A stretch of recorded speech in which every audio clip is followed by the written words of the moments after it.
এই আস্তে আস্তে দাঁড়া। আবার কি সমস্যা? জুতা নিয়ে रुको जरा सबर करो। মিরাজ আর আরোহীর নতুন নাটক দেখতে হলে আমাদের চ্যানেলটা অবশ্যই সাবস্ক্রাইব করুন, আমাদের পাশে থাকুন। ওকে, বলো, এরকম একটা মেয়েকে কাজের জন্য কেন রেখেছো? কেন, কি হয়েছে? প্রথমত মিরাজের সাথে কাজের মেয়ের ঝগড়া, তারপরের ভিডিওতে কি হলো আপনারা দেখুন। খিরাবিন, কোথায় যাস? কোথায় আর যাবো? কাজের মেয়ের সাথে রাস্তায় ঝগড়া করতে করতে বাসার দোতলা পর্যন্ত কি ঝগড়া। আরে রে, কি করতেছো? ভিজে গেলাম না? ছাদে কাপড় শুকাতে পানি পড়লো মিরাজের গাত, তারপর কি কাজের মেয়ের খোটা। এই, তোমার লজ্জা করে না?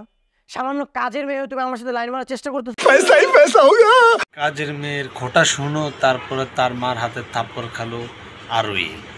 আছিস?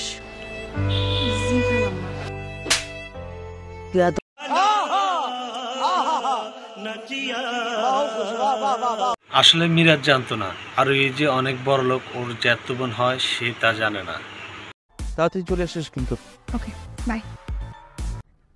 By bye, tata, good bye, Gaya.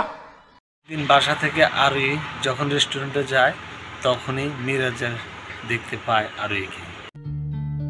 তুমি সত্যি করে বলো তো, তোমার নাম করি না? কি আশ্চর্য! মিরাজ আরোহীকে দেখে কিছুই বুঝতে পারে না। তারপর আরোহীকে দেখতে কাজের জায়গায় যায়, তারপর আরোহীকে নিয়ে আরেক জায়গায় যায়।